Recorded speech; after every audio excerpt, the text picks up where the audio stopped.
اعوذ باللہ من الشیطان الرجیم بسم اللہ الرحمن الرحیم الحمد للہ رب العالمین والحمد للہ الذی ہدانا لہذا وما كنا لنهتدی لولا ان ہدانا اللہ ثم الصلاة والسلام علی اشرف الانبیاء والمرسلین خاتم النبیین شفیع ذنوبنا وطبیب قلوبنا ابی القاسم محمد اللہم صلی اللہ وعلى أهل بيته الطيبين الطاهرين المعصومين المظلومين الذين أذهب الله عنهم الرجس وطهرهم تطهيرا اللهم صل على محمد وآل محمد. السلام عليك يا جعفر بن محمد أيها الصادق يا ابن رسول الله يا حجة الله على خلقه یا سیدنا و مولانا انا توجہنا واستشفعنا وتوسلنا بک الی اللہ وقدمناک بین یدی حاجاتنا یا وجیہان عند اللہ اشفع لنا عند اللہ یا وجیہان عند اللہ اشفع لنا عند اللہ یا وجیہان عند اللہ اشفع لنا عند اللہ بحق محمد وعلی الطاہرین. مومن مومنات السلام علیکم ورحمۃ اللہ وبرکاتہ. شب شہادت حضرت امام جعفر صادق علیہ السلام ہے اور یہ ہمارے لیے ایک بہت بڑی سعادت ہے کہ اللہ کی طرف سے معین کردہ اللہ کے نبی کی طرف سے اعلان شدہ 12 امام ہمارے امام ہیں اور ان 12 اماموں کی ہم پیروی کرتے ہیں اور ان 12 اماموں کی برکت سے زمین جو ہے وہ اللہ تعالیٰ کی رحمت کو حاصل کرتی ہے اور یہی 12 امام ہیں کہ جو ہمارے لیے ہدایت کا چراغ ہیں. اور اسی لیے ہم جب ماہ شعبان میں دعا پڑھتے ہیں تو ہم کہتے ہیں اللہم صلی علی محمد وآل محمد شجرۃ النبوہ و موضع الرسالہ و مختلف الملائکۃ و معدن العلم و اہل بیت الوحی. پھر آگے کشتی نجات ہے اور ساری چیزیں. یعنی ہمارا 12 اماموں پر عقیدہ صرف محبت کا عقیدہ نہیں ہے کہ اللہ تعالیٰ نے فرمایا کہ جناب ان سے محبت کرو تو ہم محبت کرتے ہیں. ماہ رمضان کے بعد بہت سی چیزیں سامنے آئی ہیں اور ان چیزوں کی طرف بھی توجہ دلاتا ہوا آگے بڑھوں گا کہ ہمارے اور عامت المسلمین کے درمیان ایک بنیادی فرق یہ ہے کہ عامت المسلمین رسول اکرم کے بعد اصحاب رسول کو حجت سمجھتے ہیں، ان کے قول فعل کو حجت سمجھتے ہیں. اسی لیے سقیفہ میں ہونے والے عمل کو وہ اسلام کے اساسی عمل میں سے سمجھتے ہیں اور وہ اس بات پر بہت ہی زیادہ گہرائی سے پنجے گاڑ کر بیٹھے ہوئے ہیں کہ رسول اکرم کے بعد سقیفہ میں جو خلافت معین کی گئی اور خلیفہ معین کیا گیا، جو روش معین کی گئی، کیونکہ امت محمدیہ صلی اللہ علیہ وآلہ وسلم نے اس پر اجماع کیا ہوا تھا. اس وجہ سے حضور اکرم کی حدیث ہے کہ میری امت کسی غلط چیز پر اجماع نہیں کر سکتی. میں ان گفتگو اور بحثوں میں جانے کے لیے آج نہیں آیا ہوں، لیکن میں کچھ دنوں سے آگے پیچھے جو باتیں کان میں آ رہی ہیں ان کو سننے کے بعد یہ بات واضح کر دوں کہ ہم اہل بیت علیہ السلام سے اگر مودت رکھتے ہیں، محبت کا اظہار کرتے ہیں، عملاً محبت کو ظاہر کرتے ہیں، تو وہ آیہ مودت کی وجہ سے کہ جس میں اللہ سبحانہ و تعالیٰ نے اپنے حبیب پر یہ آیت نازل فرمائی کہ میرے حبیب قل لا اسألکم علیہ اجرا الا المودۃ فی القربہ. یہ ایک عنوان ہے. اور دوسرا عنوان یہ اطیعوا اللہ و اطیعوا الرسول و اولی الامر منکم. اللہ کی اطاعت کرو، رسول کی اطاعت کرو، اور تم میں سے جن کو اولی الامر معین کیا گیا ہے اس کی اطاعت کرو. اور اگر تم کسی چیز میں اختلاف تمہارے درمیان ہو جائے تو فردوها الی اللہ و الی الرسول، تو اللہ اور اس کے رسول کی طرف اس کو پلٹاؤ. تو ہم ایک طرف سے آیہ مودت کے اوپر عمل کرتے ہوئے اہل بیت علیہم السلام سے محبت کرتے ہیں. اظہار محبت مودت کہلاتا ہے. اور اس کے ساتھ ساتھ ان کی خوشی میں خوش ہوتے ہیں، ان کے غم میں غم مناتے ہیں. لیکن دوسری طرف ایک قانونی صورت ہے. پلیز اس چیز کو واضح طور پر سمجھیں کہ ایک طرف مودت واجب ہے، اس میں کسی قسم کی کوئی شک کی گنجائش نہیں، کوئی تعویل، کوئی توجیہ، کوئی ایکسپلینیشن، کوئی ادھر کوئی ادھر، کچھ نہیں. لا قل لا اسألکم علیہ اجرا الا المودۃ فی القربى. That's all. لیکن دوسری طرف ایک دین کا عملی سسٹم ہے. دونوں کی اساس ایک ہے، دونوں کی بنیادیں ایک ہیں. دونوں کی بنیادیں اللہ، قرآن مجید اور رسول اکرم. لیکن دو چیزیں ہیں، ایک مودت فی القربہ ہے اور ایک اطاعت ہے. مودت اور اطاعت جب ملتے ہیں تو کمال کی طرف انسان دوڑنا شروع کر دیتا ہے. لیکن اگر صرف مودت ہو اطاعت نہ ہو، یا اطاعت ہو مودت نہ ہو، تو پھر گاڑی کے ٹائر میں سے چاروں میں سے ایک پنچر ہو جائے تو جو حال ہوتا ہے وہ یہاں ہوگا. بہت ہو گئی، بہت ہو گیا، بس کریں. ہم صرف حق مودت فی القربہ کو ادا کریں اور اس کے لیے جو ہمارے دل میں آئے، جو ہماری مرضی میں آئے، ہم انجام دیں، اور دوسری طرف سے اطیعوا اللہ و اطیعوا الرسول و اولی الامر کو فراموش کر دیں. کیسے ممکن ہے؟ بہرحال میں اس بات کو عرض کر کے پھر آگے بڑھوں کہ ہمیں جہاں مودت فی القربہ کا حکم آیا ہے وہاں پر اطیعوا اللہ و اطیعوا الرسول و اولی الامر منکم کا حکم آیا ہے. میں ماہ رمضان کی گفتگو میں اس بات کو سمجھانے کی کوشش کر چکا ہوں کہ اولی الامر منکم میں ایکسپلینیشن لے آئیے، تفسیریں لے آئیے، احادیث لے آئیے، اقوال لے آئیے. تمام تر چیزیں دو حصوں میں بڑھ جاتی ہیں، جہاں سے امت دو حصوں میں بڑھ گئی. ایک کہتے ہیں اولی الامر جو حاکم بن جائے، ایک کہتے ہیں اولی الامر جن کو حاکم بنایا جائے. اب حکومت ایک حصہ ہے، امامت ایک سسٹم ہے، اس کا ایک حصہ حکومت ہے، ایک حصہ تبلیغ ہے، ایک حصہ انسانیت کی فلاح اور بہبود کے دوسرے عملوں کو انجام دینا ہے. تو حضرت امام جعفر صادق علیہ السلام کہ جن کے نام پر ہمیں جعفری ہونے کا فخر ملا ہے، اس لقب امام جعفر صادق علیہ السلام پر ہمیں جعفری کہا جاتا ہے. فقہ جعفریہ انہی سے منسوب ہے. امام علیہ السلام ظاہر ہے کہ مدینہ میں جب تک بابا زندہ تھے، یعنی حضرت امام محمد باقر علیہ السلام، تب تک اپنے بابا کے ساتھ اپنے امور کو آگے بڑھاتے تھے.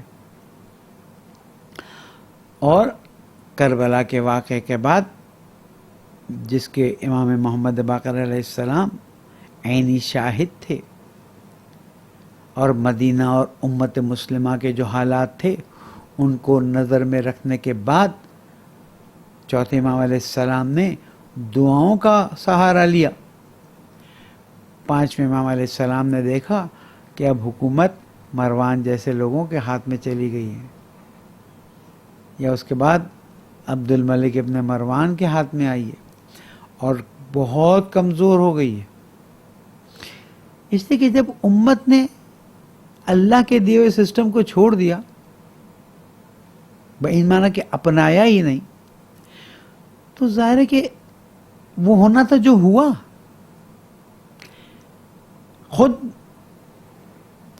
علامہ مودودی کیا فرماتے ہیں اور کیا لکھا انہوں نے؟ خلافت و ملوکیت، جس خلافت کو آپ اتنی اہمیت دیتے ہیں وہ ملوکیت میں تبدیل ہو گئی، اور پورا اسلامی اسٹیٹ جو اتنا پھیلا ہوا تھا، آپ چیک کیجئے کہ امام محمد باقر علیہ السلام کے زمانے میں اسلامک اسٹیٹ کتنا پھیلا ہوا تھا. اور مشکل یہ تھی کہ اسٹیٹس تو اسلامک ہو گئے تھے، مسلمانوں کے درمیان میں تبلیغ دین کا کوئی راستہ نہیں تھا، کوئی طریقہ نہیں تھا، کوئی سسٹم نہیں تھا. حکومت کو حکومت چاہیے تھی، باقی کچھ نہیں. جب یزید آ کے کہہ جائے کہ بنی ہاشم نے تو کھیل کود کیا تھا، نعوذ باللہ من ذالک، نہ کوئی خبر ہی آئی ہے، نہ کوئی وہی نازل ہوئی، تو وہاں سے پھر سلسلہ وہی چلا ہے. ٹھیک ہے، اس کے بعد اس کے بیٹے نے 40 دن حکومت سنبھالی اور پھر مروان آ گیا، اور اس کے بعد پھر جو سلسلہ رہا تو امام محمد باقر علیہ السلام کے زمانے میں صورتحال بہت خراب ہو گئی. امام علیہ السلام نے، پانچویں امام علیہ السلام نے باقاعدہ طور پر درس و تدریس کا کام شروع کیا. ہر سوچ والے کو بلایا، آؤ آؤ آؤ، علم لدنی ہے. جیسے ہم سبھی لگاتے ہیں، کہتے ہیں آؤ پیو، یہ امام حسین کے نام پر ہے.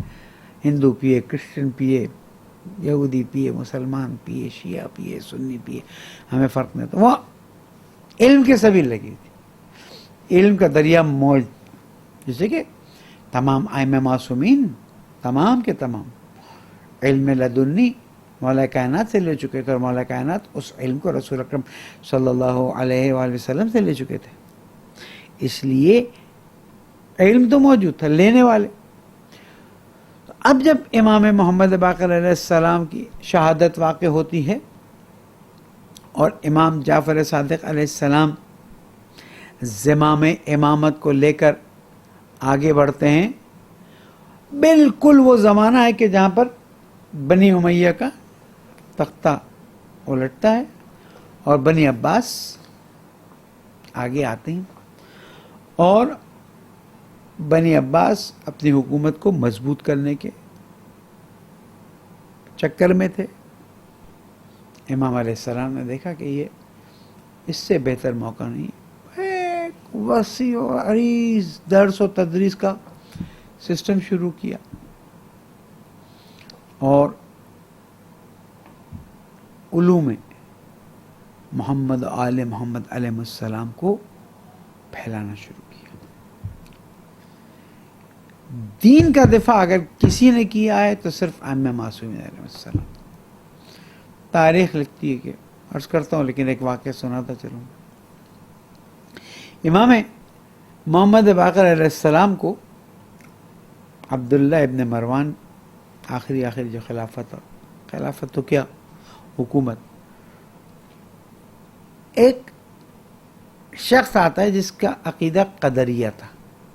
قدریہ کیا ہے؟ قدریہ یہ ہے کہ انسان یہ عقیدہ رکھے کہ اللہ تعالیٰ نے انسان کو سب سونپ دیا،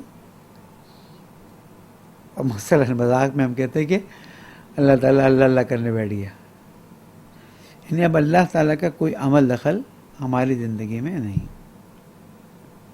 عجیب و غریب لوگ آئے ہیں، عجیب و غریب. یہ امام علیہ السلام کے پاس بھیجا گیا اس کو،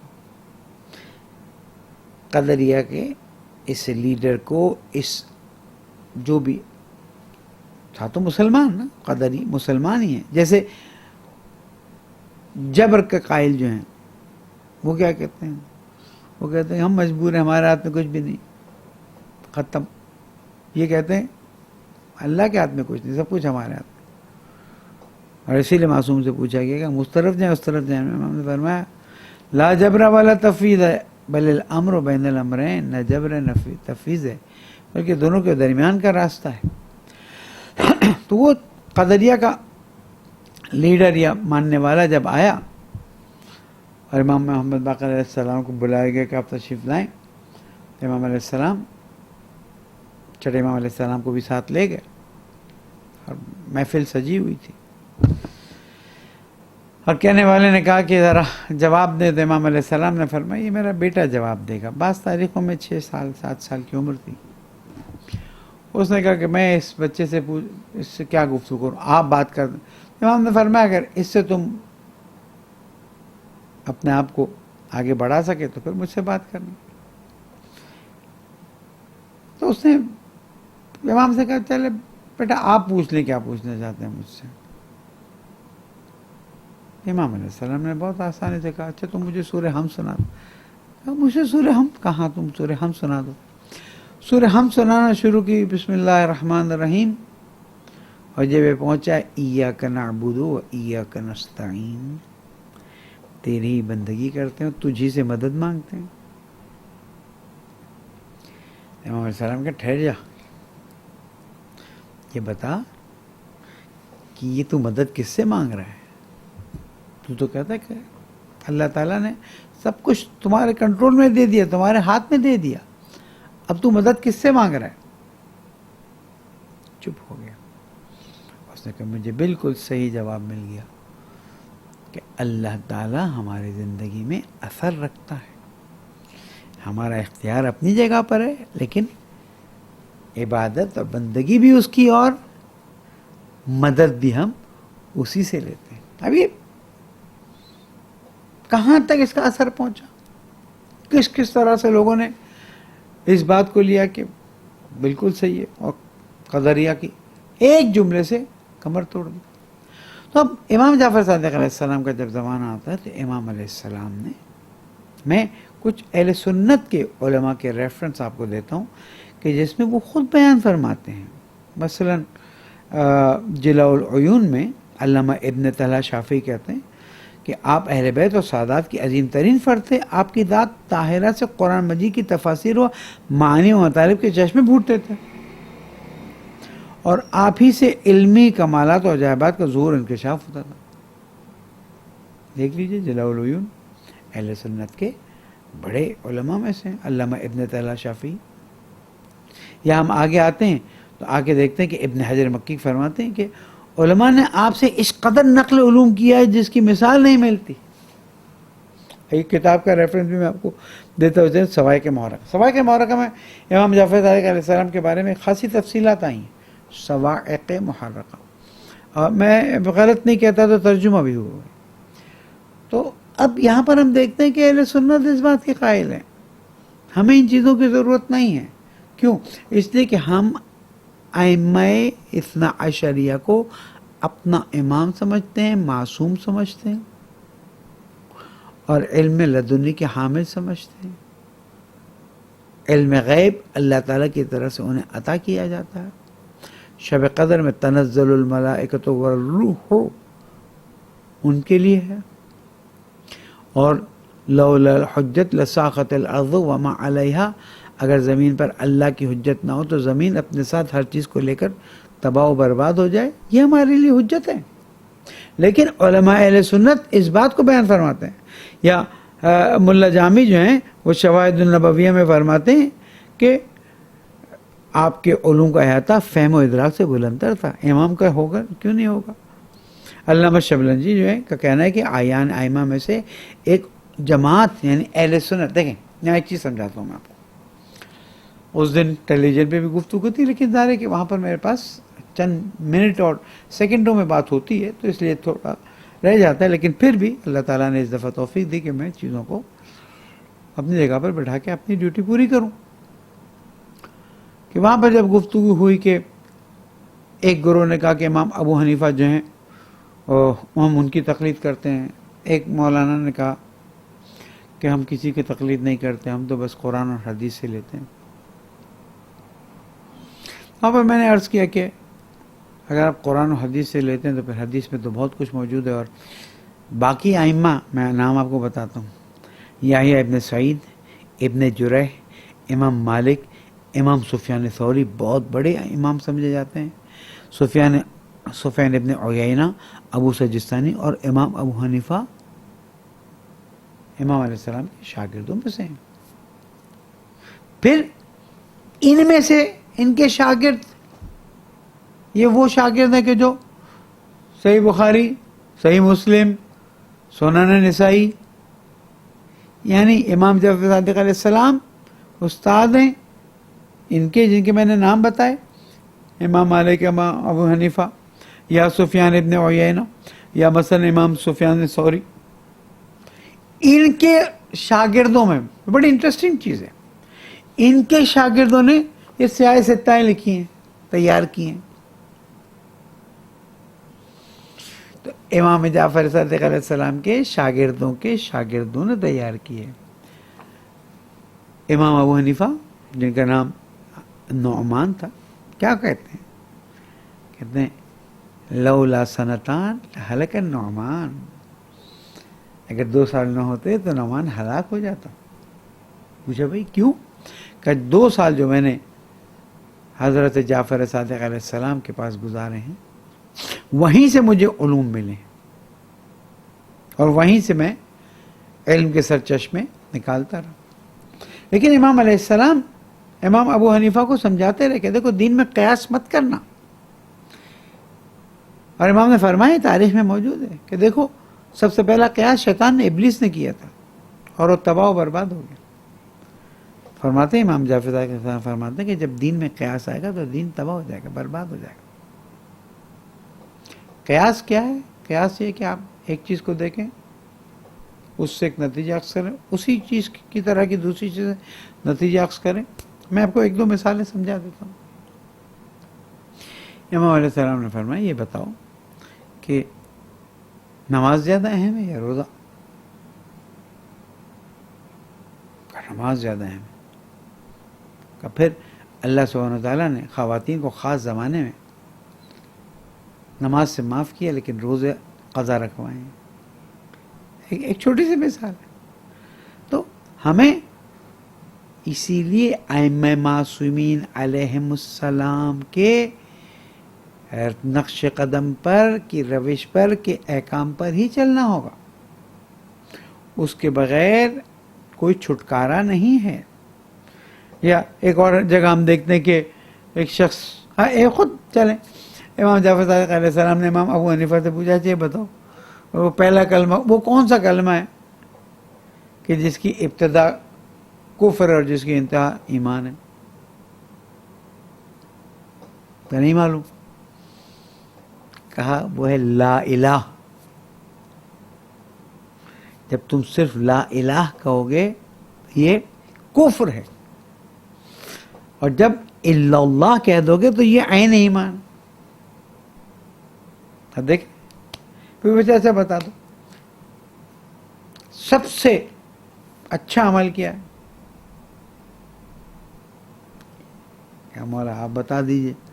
سب سے اچھا عمل یہ کہ جب 2 اچھائیاں اور 2 برائیاں تمہارے سامنے آئیں، اور تم 2 اچھائیوں میں سے جو زیادہ بہتر یا افضل اچھائی ہے اس کا انتخاب کرو، اور جو 2 برائیاں ہیں ان میں سے زیادہ برائی ہے اس کا انتخاب کرو، یہ سب سے اچھا عمل ہے۔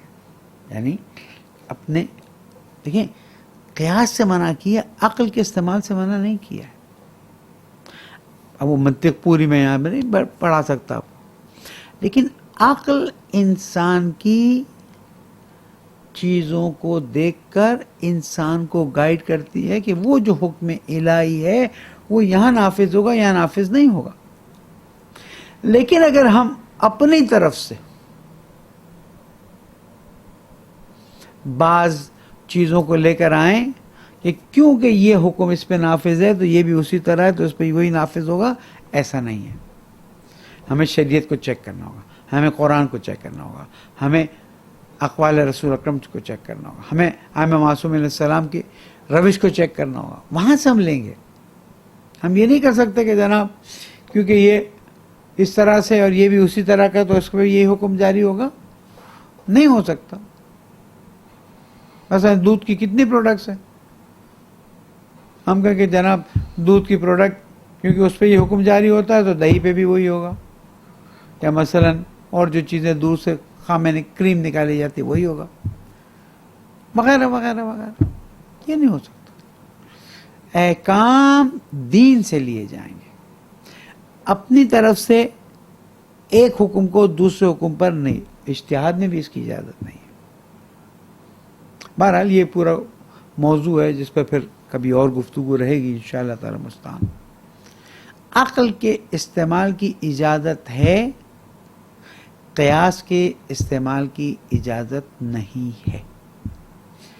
ہاں جہاں پر شریعت نے علت قیاس کو نص کے طور پر پیش کیا ہو, منصوص العلہ ہو, علت بتا دیجئے. مثال دے رہا ہوں, ابھی ایگزیکٹ نہیں,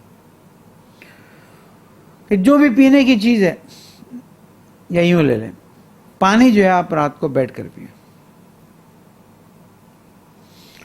اس لیے کہ مثال ہے, یہ حدیث سے نہیں, کہ رات کو آپ کا پیٹ مائع کو اتنے وزنی طور پر پانی کا ویٹ ہے برداشت نہیں کر سکتا. اب یہاں پر دیکھیں, رات کو بیٹھ کے پانی پیو اس لیے کہ ہمارا پیٹ, مثال ہے, مائع کے وزن کو, پانی کا نہیں کہا, فلوئڈ کے وزن کو رات کو اتنا برداشت نہیں کر سکتا.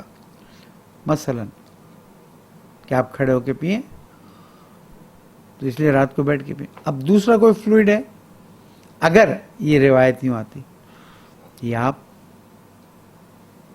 فلوئڈ کو بیٹھ کے پئیں تو پھر رات کو چائے بھی فلوئڈ ہے, دودھ بھی فلوئڈ ہے, گرین ٹی بھی فلوئڈ ہے, وغیرہ وغیرہ وغیرہ. اسی لیے کہا جاتا ہے اجتہاد کریں. تو امام جعفر صادق علیہ السلام کے بارے میں ہم جب دیکھتے ہیں تو یہ دیکھتے ہیں کہ امام علیہ السلام نے لوگوں کو باقاعدہ گائیڈ کیا ہے, سمجھایا ہے, بتایا ہے. کیا زمانہ تھا, وہ ابو شاکر دیسانی بالکل زندیق, اللہ کو ماننے کے لیے تیار ہی نہیں, آتا اور آ کے کہتا ہے کہ اے امام علیہ السلام کو پکار کے کہتا ہے جعفر صادق علیہ السلام کہ کیا تم اپنے اللہ کے ہونے پر کوئی دلیل دے سکتے ہو مجھے فوراً؟ انہوں نے کہا کچھ میں ادھر انڈا لے آنا. مور ہوتے تھے اس زمانے میں, ہوں گے امام علیہ السلام کے پاس یا کوئی صورت ہوگی, مور کا انڈا لے گیا. اور اس کے اندر کیا ہے؟ اس کے اندر ایک سفید پانی ایک پیلا پانی. یہ سفید پانی اور پیلے پانی سے مور کیسے بن جاتا ہے؟ یہ مور کے پر دیکھ رہے ہو, اس کے رنگ دیکھ رہے ہو, اس کے ڈیزائن دیکھ رہے ہو. اب میں تھوڑی اپنی طرف سے تشریح دے رہا ہوں. اس کا سائز دیکھ رہے ہو, نیچے اس کے پر کیسے اور اوپر یہ کیسا. ہاں کہ یہ انڈے میں سے کیسے نکلا ہے, چپ ہو کے چلا گیا. پھر آتا ہے ماننے کے, یہ وہ لوگ ہوتے ہیں جن کو ماننا نہیں ہے, پھر آتا ہے بتاؤ تمہارا اللہ اس دنیا کو انڈے میں بند کر سکتا ہے؟ امام علیہ السلام نے فرمایا, اس کا جواب بعد میں دوں گا, یہ بتا تو اس آنکھ سے دنیا کو دیکھ سک رہا ہے؟ یہ تیرے آنکھ کا انڈا جو اتنا سا ہے اس کے اندر پوری دنیا سمو رہی کہ نہیں سمو رہی؟ اور اگر آج میں تشریح کروں تو جتنا زمین سے دور جاتے جائیں گے پوری کی پوری زمین نہیں بلکہ یونیورس بھی, چاند بھی, سورج بھی اسی چھوٹے سے اس میں سمویا جائے گا. یہ ہمارے ائمہ معصوم علیہ السلام کا کام تھا کہ انہوں نے باقاعدہ طور پر. اچھا یہاں پر ایک وضاحت کرتا چلو کہ تاریخی ایک مسئلہ ہے, اس کو حل کرتا چلوں کہ ابن تیمیہ نے اس بات سے انکار کیا کہ امام ابو حنیفہ جو ہیں وہ امام جعفر صادق علیہ السلام کے شاگرد تھے, اور دلیل یہ دی ہے کہ یہ تو ہم اکثر تھے, ایک دوسرے کے زمانے کے تھے, یہ اس کے شاگرد کیسے ہوں؟ اس پہ علامہ شبلی نعمانی نے اپنی سیرت نعمان میں یہ سیرت نعمانیہ میں مفصل بیان کیا ہے کہ نہیں، ابن تیمیہ غلطی پر تھے، اس لیے کہ امام علیہ السلام کی صحبت میں ایک کثیر تعداد لوگوں کی موجود تھی، اور نہ صرف امام کے ہم عمر، امام سے سن میں زیادہ لوگ بھی وہاں بیٹھتے تھے. شبلی نعمانی لکھ رہے ہیں، تحفہ اثنا عشریہ یاد رکھیے گا. اس میں وہ کہتے ہیں کہ لیکن ابن تیمیہ کی گستاخی اور خیرہ چشمی ہے. امام ابو حنیفہ لاکھ مجتہد اور فقیہ ہو، لیکن فضل و کمال اور علوم و معارف میں ان کو امام جعفر صادق علیہ السلام سے کیا نسبت؟ حدیث و فقہ بلکہ تمام مذہبی علوم اہل بیت علیہ السلام کے گھر سے نکلے ہیں. شبلی نعمانی سیرت نعمانیہ طب آگرہ صفحہ نمبر 45 دیکھ لیجئے. تو ائمہ معصومین علیہ السلام کی فضیلت کو ڈاؤن کرنے کے لیے بیان کرنے والوں نے بہت کچھ بیان کیا ہے، لیکن ہم اس وقت اتنی زیادہ تفصیلات میں نہیں جاتے ہیں.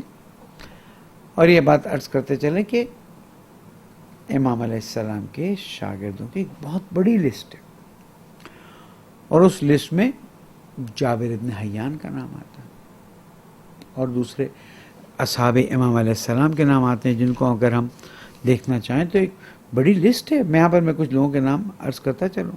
محمد ابن شیبانی، یحییٰ ابن سعید، یا محدثین میں ایوب سجستانی، شعبہ ابن حجاج اور عبد الملک ابن جریح، یہ شامل ہیں. اور امام علیہ السلام سے اتنے علوم لیے ہیں لوگوں نے، اتنے علوم لیے ہیں کہ آپ سوچ نہیں سکتے.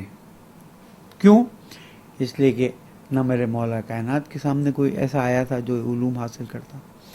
امام حسن علیہ السلام کے لیے بھی مشکل ہو گیا. امام حسین صرف امام محمد باقر علیہ السلام اور امام جعفر صادق علیہ السلام کے دو زمانے ہیں کہ جس میں علوم پھیلے، سائنسز پھیلے، میتھمیٹکس پھیلی، فزکس کیمسٹری پھیلی.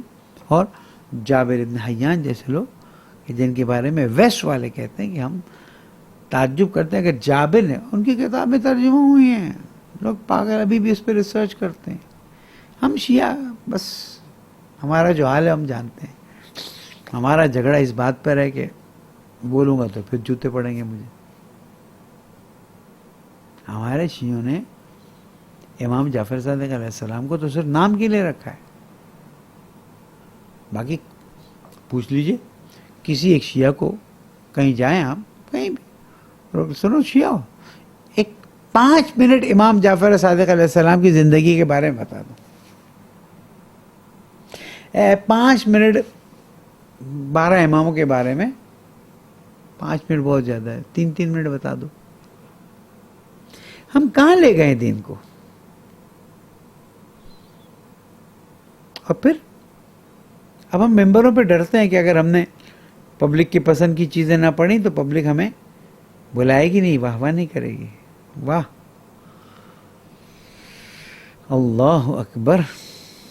الذین یبلغون رسالات اللہ، قرآن کی آیت بھلا دی کہ جو اللہ کی رسالت کو پہنچاتے ہیں اور اللہ کے علاوہ کسی اور سے نہیں ڈرتے. یہ ہیں علماء. کیا ضرورت ہے ایسی اصطلاحوں کو استعمال کریں جس سے غلط فہمیاں پیدا ہوں اور اس کے بعد اس کی تشریح کرنے میں ٹائم لگ جائے. واقعہ سنا دیا میں رمضان میں، پھر نہیں سناؤں گا میں. کیا کمی ہے ائمہ معصوم علیہ السلام کی زندگی ناموں میں، ائمہ معصوم علیہ السلام کی زندگیوں میں، کہ ہم اس کو چھوڑ کر کچھ ایسی چیزوں کے پیچھے چلے ہیں جس کو میں انکار نہیں کرتا، لیکن ہر چیز کی ایک حد ہوتی ہے نہیں ہوتی. ائمہ معصومین علیہ السلام نے جتنا علوم پہ زور دیا ہے، جتنا عبادتوں پہ زور دیا ہے، اس کا عشر عشیر بھی آج کا شیعہ انجام دے رہا ہے. میں پاکستانی شیعوں کی بات کر رہا ہوں، ورنہ باقی شیعہ قوم تو آج مذہب یا مکتب تشیع کو کہاں پہنچا چکی. آج ٹرمپ کی ناک رگڑتے ہیں شیعہ، الحمدللہ رب العالمین. آج فرینچ پریسیڈنٹ کی ناک رگڑی جاتی ہے، الحمدللہ رب العالمین.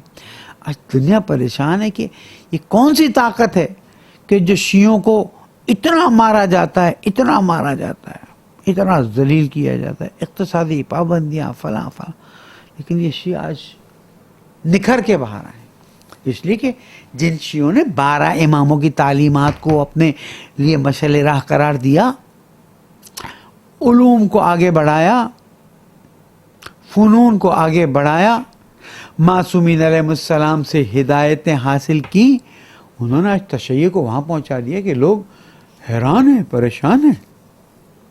حضرت امام خمینی رحمۃ اللہ علیہ کی برسی گزری ہے 2 دن پہلے، میں کیسے ان کو بھلا سکتا ہوں؟ محسن اسلام فی حاضر زمان، اس زمانے میں اسلام کے محسن اسلام کو کہاں سے کہاں پہنچا دیا،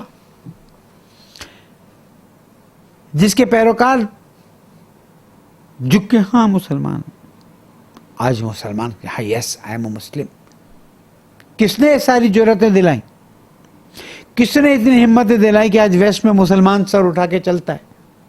کس نے اتنی ہمت دلائی کہ مسلمان جرأت سے کہتا ہے قرآن ہماری کتاب ہے، اور پھر شیعہ جرأت سے کہتا ہے ہم 12 امام کے ماننے والے ہیں؟ شیعہ تو رافضی کہتے تھے، وہ بھاگے پھرتے تھے کہ چلو رافضی کہہ دیا بھاگ لو۔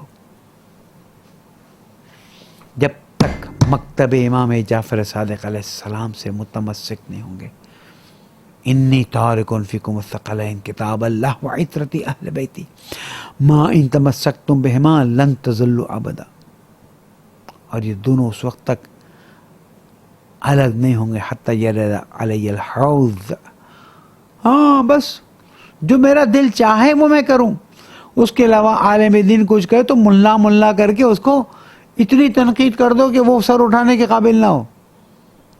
علماء کرام، میں چھوٹا ہوں کہ میں آپ کو نصیحت کروں، لیکن یاد رکھیے گا آج اللہ نے تشیع کو عزت دی ہے تو چیک کیجئے کس بنا پر عزت دی ہے، چیک کیجئے کیا چیزیں تشیع کے لیے احترام کا باعث بنی، ارتقاء کا باعث بنی۔ دنیا والے حیران ہیں، دنیا والے پریشان ہیں۔ آپ جناب کیونکہ عوام یوں کہے گی اس لیے آپ اپنے موقف میں جھول لا رہے ہیں، کیونکہ عوام کے دماغوں میں کچھ ذاکروں نے ایسی باتیں ڈال دی ہیں، چھوڑ دیجئے۔ وہ جناب سورہ جمعے کے ترجمے کو دیکھیں، کیا کیا کسی نے، انا للہ و انا الیہ راجعون، اور اس پہ بھی کھڑے ہو کے واہ واہ ہو رہی ہے۔ یا ایھا الذین آمنوا اذا نودی للصلاۃ من یوم الجمعۃ فاسعوا الی ذکر اللہ وذروا البیع، یہ نماز جمعہ سے متعلق نہیں ہے، کہتا ہے اصل ذاکر جیسے مقدس لفظ کو اس کے لیے استعمال کرنا میرے لیے میں تو حرام سمجھتا ہوں کہ جو سورہ جمعہ کے ترجمے میں اتنا تحریف کر دے اور اصل جو عربی لفظ ہے اس کو چھوڑ کے اس کے کوئی اور معنی نکال دے، کہ جناب یہ آیت اس وقت کی جب امام زمانہ علیہ السلام تشریف لائیں گے اور ہمیں بلائیں گے، اے الذین آمنوا اذا نودی للصلاۃ، یعنی امام زمانہ جب تمہیں بلائیں گے، ذروا البیع، جو جن کی بیعت تمہاری گردن پہ، سب کو چھوڑ کے تم بھاگ رہے ہو۔ بھائی یہ بیع یہاں پر بیچنے کے بارے میں، معاملے کے بارے میں، بیعت نہیں ہے۔ علماء کو اپنا راستہ ڈھونڈنا پڑے گا، واضح کرنا پڑے گا، راستہ تو پتہ ہے، واضح کرنا پڑے گا۔ روزی دینے والا اللہ ہے یا کوئی اور ہے؟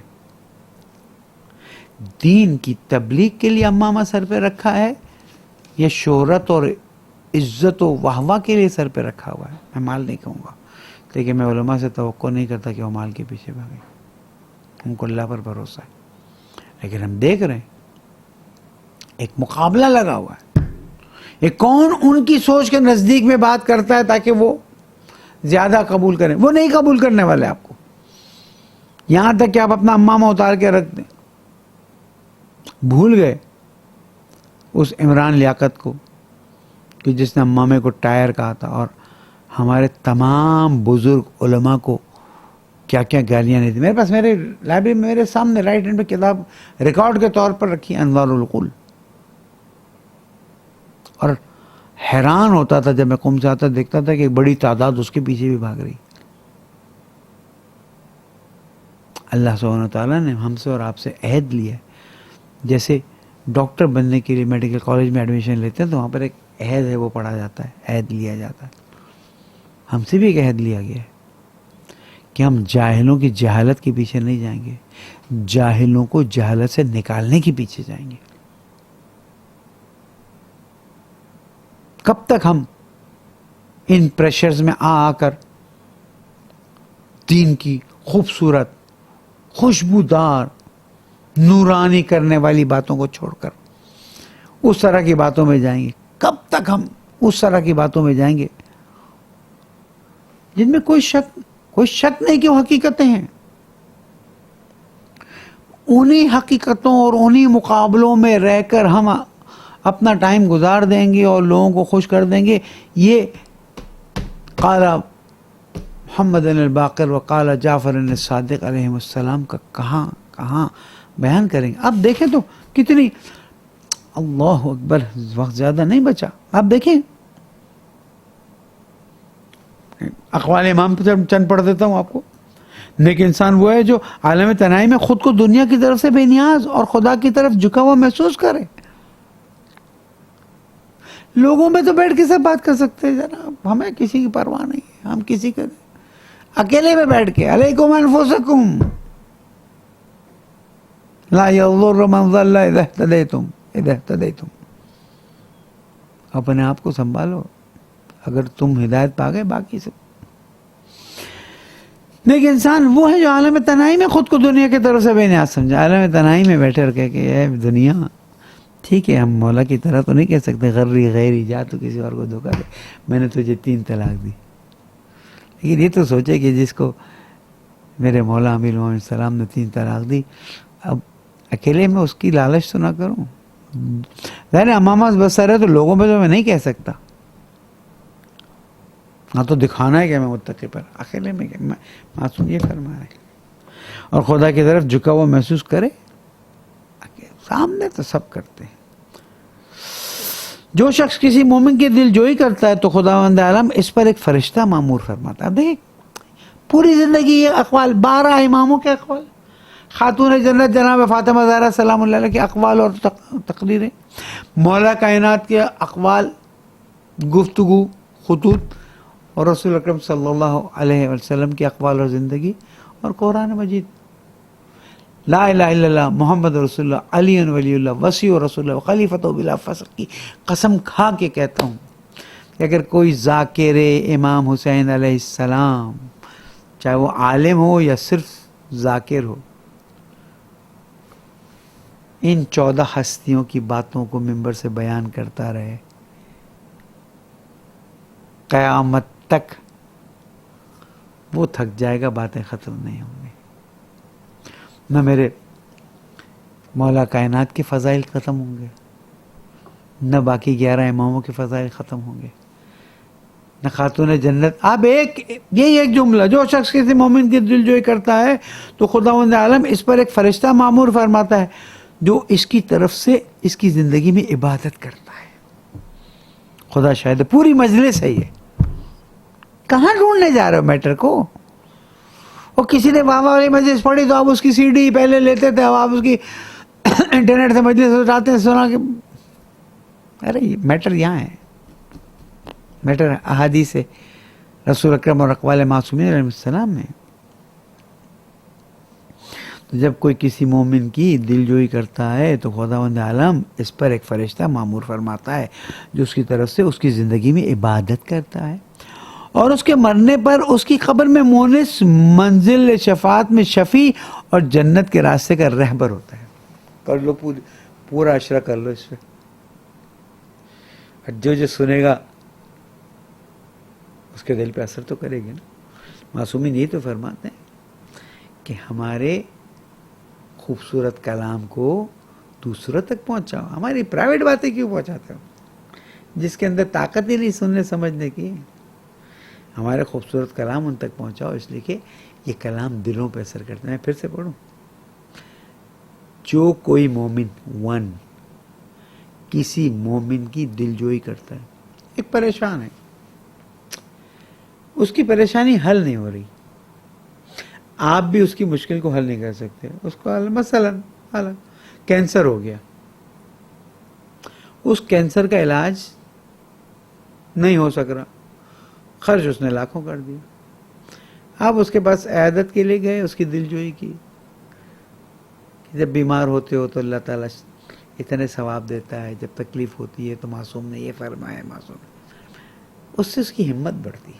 جب آپ عیادت کے لیے جائیں تو اسے وہ احادیث سنائیں کہ جس میں بیماروں کے لیے باتیں آئی ہیں. جب کوئی بیمار ہوتا ہے اس کی عیادت کے لیے جاتے ہو، اللہ تعالیٰ نے قیامت میں مومن سے شکایت کرنی ہے، لما جیتا لزیارتی، اے بندے مومن قیامت کا دن ہوگا تو میری زیارت کے لیے کیوں نہیں آیا؟ کہ یا اللہ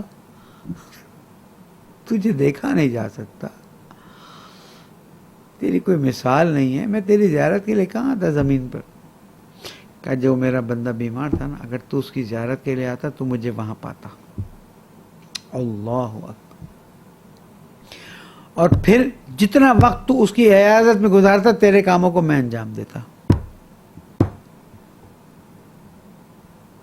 اس پہ مجلس میں واہ واہ نہیں ہوگی، لیکن انسان کے دل پہ اثر کر جائے گی.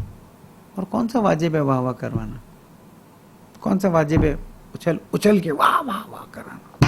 ہمارے معصومین ہیں ہی واہ واہ، ہمارا اللہ ہے ہی واہ واہ، ہمارا قرآن ہے ہی واہ واہ، ہمارے رسول اکرم ہیں ہی واہ واہ، ہمارے مولا کائنات ہیں ہی واہ واہ، جناب فاطمہ زہرا اور باقی 11 امام بھی سب واہ واہ ہیں. کسی کے واہ واہ کرنے سے واہ واہ نہیں ہوتے.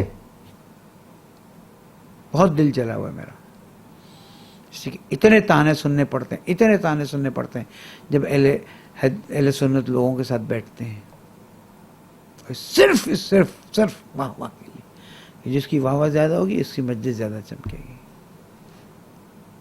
یہ واہ واہ دیکھو نا کتنی خوبصورت واہ واہ ہے کہ جب ایک مومن کی دل جوئی کرتا ہے تو اللہ سبحانہ و تعالیٰ اس کی طرف سے ایک فرشتہ معین فرماتا ہے جو اللہ کی عبادت کرتا ہے اس بندے کی طرف سے. اور جب یہ مر جاتا ہے ایک بندے کی تو اس کی قبر میں شب اول قبر نماز وحشت پڑھو، نماز وحشت پڑھو، نماز وحشت پڑھو. ارے وحشت کو دور کرنے کا کام تو یہاں بتا رہے ہیں نا میرے مولا. ایک مومن کی دلجوئی کر لو نا سچی نیت سے، شہرت کی، دکھاوے کی. قبر میں مونس ہوگا، شفاعت کی منزل میں آ کے شفیع بنے گا اور جنت کے راستے کا راہبر ہوگا. لیکن ظالموں نے علم کے سمندر کے اطراف میں دشمنی کے اتنے جو کہتا ہے نا والکینوز کھڑے کر دیے کہ امام علیہ السلام کو اپنی تقریباً 65-68 سال کی زندگی گزارنا مشکل ہو گئی. کیا کرتے ہیں امام؟ جس کے بارے میں بتایا، جن کے بارے میں بتایا گیا کہ ایک وقت میں 3657 3657 سے لے کر 5000 شاگرد بیان کیے گئے ہیں. لیکن اب جو حکومت آئی ہے وہ حکومت برداشت نہیں کر سک رہی. امام اپنا کام فرما رہے ہیں اور جب عبداللہ محض آئے اور آ کے انہوں نے کہا کہ مولا بنی عباس چاہ رہے ہیں کہ ہمیں حکومت دے دیں اور اس کے لیے ہماری مدد مانگ رہے ہیں تاکہ ہم ان کو حکومت پر لے آئیں اور پھر ہمیں حکومت دے دیں. امام نے ایک عجیب سی طریقے سے اس کی طرف دیکھا کہ جو خط تمہیں لکھا گیا وہ مجھے مل گیا. اور پھر محمد نفس زکیہ اور ان کے بھائی کو جس طرح سے شہید کیا گیا، جس طرح سے ان کی مشکلات ہوئیں، سادات حسنیہ پر مشکلات آئیں، امام علیہ السلام بہت تڑپے لیکن کچھ نہیں کر سکتے. منع کیا تھا کہ ابھی مت کرو، ابھی وقت نہیں ہے. سادات حسنیہ کا کام تمام کرنے والوں نے کام تمام کیا اور ہم دیکھتے ہیں کہ منصور عباسی جو ہے شدید دشمن شیعوں کا بالعموم اور سادات کا بالخصوص. یعنی ایک وقت میں اس نے 1000 سادات کو شہید کروا دیا، اس کو پرواہ نہیں رہی. ایک وقت میں ہزاروں شیعوں کو اس نے کبھی دیوار میں چندایا، کبھی کنویں میں ڈلوایا، کبھی گردنیں اڑوا دیں. اصل پرواہ نہیں تھی. مسلمانوں سے سوال کرتا ہوں، ان کو بھی تم خلیفۃ المسلمین کہو گے؟ البتہ یہاں پر ایک بات عرض کرتا چلوں کہ حضرت اسماعیل کے بیٹے تھے، ان کو کچھ لوگوں نے امام کے طور پر قبول کیا، اور چھٹے امام علیہ السلام کے زمانے میں انحراف منحرفین، الگ الگ گروہ، الگ الگ فکریں بہت پھیل گئی تھی. اب یہاں پر ایک گفتگو ہے جس کا وقت نہیں بچا کہ آیا یہ انحراف باقاعدہ پھیلوائے جا رہے تھے یا نہیں؟ لوگوں کو اتنی فکری آزادی تھی کہ وہ اشاعرہ اور معتزلہ میں تقسیم ہو گئے.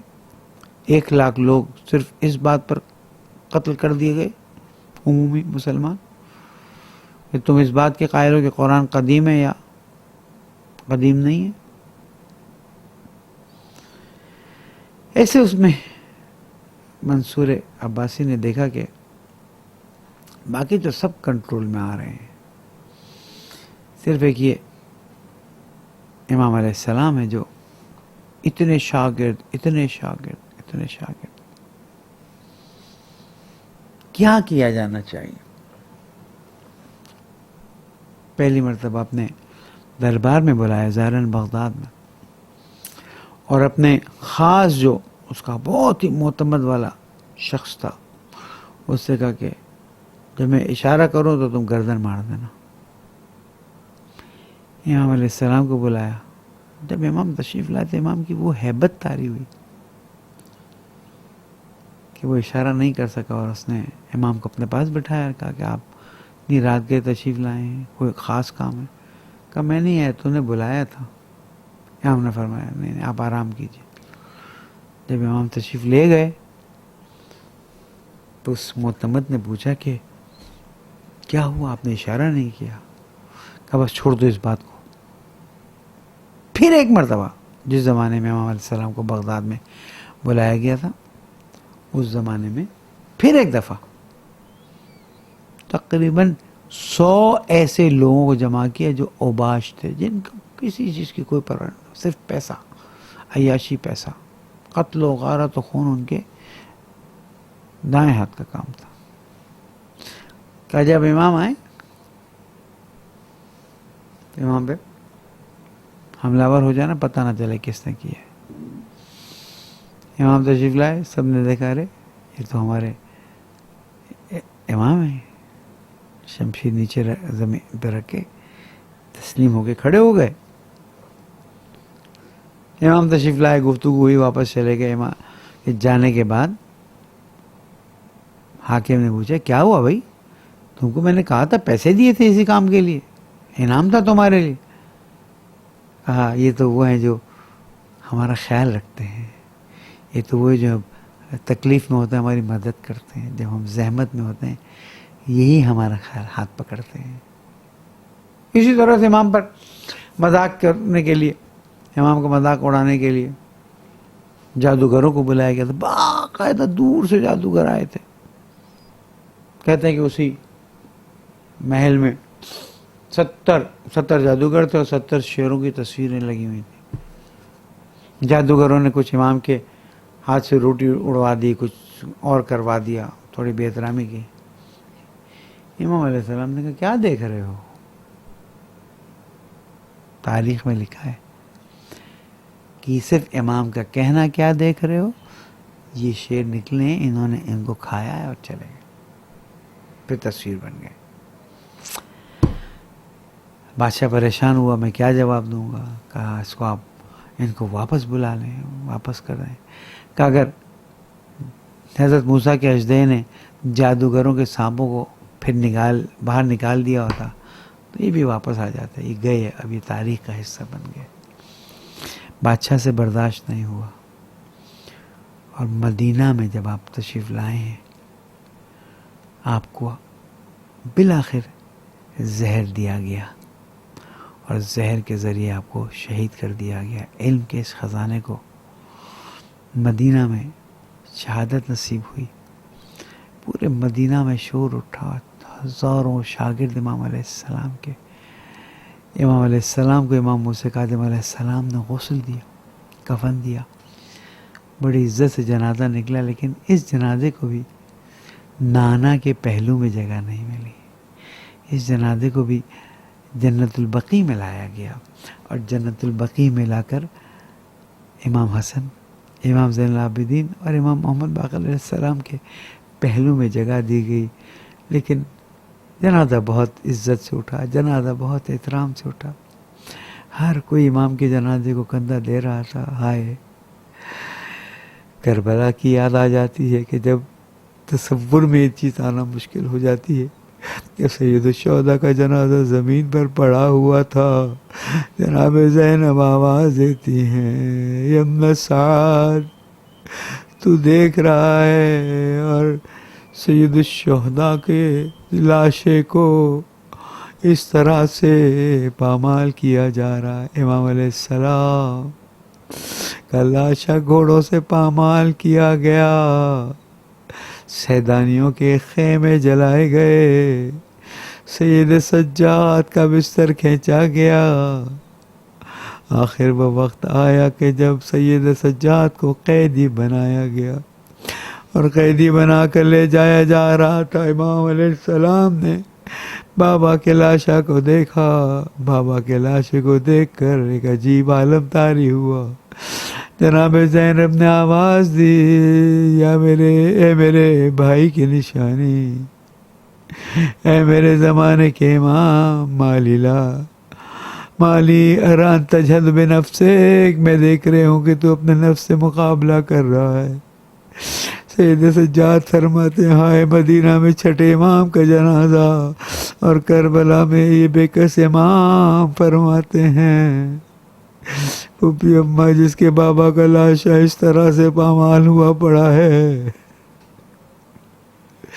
جس کو نہ وہ غسل دے سکتا ہے, نہ کفن دے سکتا ہے, ہاتھوں میں ہتھکڑیاں, پاؤں میں بیڑیاں, گلے میں توق ہو, اس کا کیا عالم ہوگا. لعنت اللہ علی القوم الظالمین, وسيعلم الذین ظلموا آل محمد ای منقلب ینقلبون. انا للہ و انا الیہ راجعون.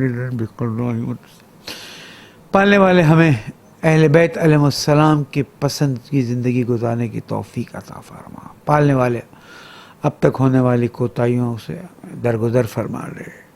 ہمارے پیارے ملک پاکستان کو ہم کا گہوارہ بنا. جہاں جہاں مومنین ان کی جان مال آبرو کی حفاظت. حضرت امام خمینی اور ان کے تمام مرحومین ساتھیوں کے درجات کو بلند فرما. رہبر معظم, قائد ملت جعفریہ, مراجع اعظام, علماء کرام, سب کی توفیقات عطا فرما. کورونا وائرس کی مشکلات کو ہمارے لیے آسان فرما دے. بے روزگار مشکلات میں پھنسے مومنین کے مسائل کو حل فرما دے. بیماروں کو شفائے کامل عطا فرما. پڑھنے والے تجھے محمد و آل محمد کا واسطہ ہمیں ویسی مجلسیں پڑھنے کی, ویسے تبلیغ کرنے کی توفیق عطا فرما جیسے ائمہ معصومین ہم سے توقع کرتے ہیں. پالنے والے ہمیں عوام کو تیری طرف, ائمہ معصومین کی طرف رجوع کروانے کی, ہدایت کرانے کی توفیق عطا فرما.